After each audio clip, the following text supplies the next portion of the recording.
ఒకరు వేసిన బాటలో 10 మంది నడుస్తారు. అడుగు పడ్డప్పుడల్లా ఆ ఒక్కన్నే తలుచుకుంటారు. అప్పుడు జాతీయ అవార్డు. ఇప్పుడు తెలంగాణ రాష్ట్ర ప్రభుత్వ గద్దర్ అవార్డు. మళ్ళీ అదే హిస్టరీ రిపీట్ అయింది. గద్దర్ అవార్డు అనేది ఆటుపోట్ల ప్రయాణంలోంచి పుట్టుకొచ్చింది. మబ్బు పడితే చంద్రుడు లేనట్ట, చేతులు అడ్డు పెడితే సూర్యుడు రానట్ట, అపవాదులు అపోహలు ఎన్ని చుట్టుముట్టినా లక్ష్యం వదిలిపెట్టలేదు. మనిషి ఎందులోనూ తగ్గకూడదు. అసలు తగ్గితే మనిషే కాదు. ఏంటా ఎలివేషన్? మరీ అంత పొగడేయాలా? ఎవరా హీరో అని అనుకుంటున్నారా? ఇంకెవరు? Icon star Allu Arjun. అల్లు అర్జున్ బయటకు వస్తే జనాలు ఈలలు వేసి గోల చేస్తారు. అతని టాలెంట్ మాత్రం సైలెంట్ బ్లాస్ట్ అవుతోంది. గద్దర్ అవార్డు రూపంలో తనని వెతుక్కుంటూ వస్తోంది. ప్రయాణం మాత్రమే చేసేవాడు గమ్యం తెలుసుకుంటాడు. అప్పుడు దానికోసం ఎదురు చూపులుండవు. మైళ్ళు రాళ్ళు మన దగ్గరకు రావు. నడుచుకుంటూ వెళితే అవే వెనక్కి వెళ్ళిపోతాయి. అర్జున్ అలాంటి ప్రయాణికుడు, అలుపెరగని స్వాప్నికుడు.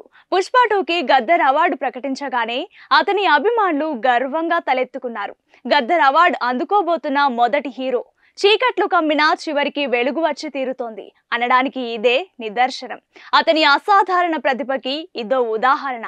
ఆ అవార్డు అందుకునే తరుణం కోసం అశేష అభిమాన గణం ఎదురు చూస్తోంది. ఆ క్షణాల్లో ఐకాన్ స్టార్ కళ్ళల్లో కనిపించే ఒక్క మెరుపు కోసం పరితపిస్తోంది. తెలుగు నటులకి జాతీయ అవార్డు ఓ కలలాగే మిగిలిపోయింది. 69 ఏళ్ల ఆ సుదీర్ఘ కళని నిజం చేసిన నటుడు అల్లు అర్జున్. తెలుగు జాతి గౌరవాన్ని జాతీయ స్థాయిలో నిలపాలని పట్టుపట్టి మరి కొట్టాడు. చెప్పి మరి కొట్టాడు. తగ్గేదేలే అన్న డైలాగ్ పుష్పరాజ్ పాత్రకి మాత్రమే పరిమితం కాదు. ఆయన వ్యక్తిత్వం కూడా అదే. జాతీయ అవార్డు రాలేదని బాధపడుతూ కూర్చోలేదు. బెంగపడుతూ బేల ముఖం పెట్టలేదు. అందరి ఆశల్ని ఒక్కడే మోసాడు. ఎంతో మంది ఎదురు చూపుల్ని ఒక్కడే చూశాడు. సమూహ ప్రవాహమై పైకి లేచాడు. జాతీయ అవార్డుని జాతికి అంకితం చేశాడు. నటులుగా ఎవ్వరూ పుట్టరు, ఎదుగుతారు అని చెప్పడానికి ఐకాన్ స్టార్ ఒక ఉదాహరణ.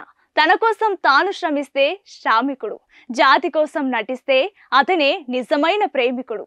జాతి గర్వంగా తలెత్తుకొని చూడాలంటే సర్వం దారపోయాలి, పనిని ప్రేమించాలి. అప్పుడే అది సాధ్యం. అది చేసి చూపించాడు. తొలి దారి వేయాలంటే ఎంత కష్టపడాలి, తొలి అడుగు పడాలంటే ఎంత పరితపించాలి, అందని ఆకాశాన్ని కిందికి దించాలంటే ఎంత బలంగా నిలబడాలి, కనిపించని స్వర్గాన్ని చేతిలోకి తీసుకోవాలంటే ఎన్ని అవరోధాలతో తలపడాలి. అల్లు అర్జున్ అదే చేశాడు. చరిత్ర సృష్టించాడు.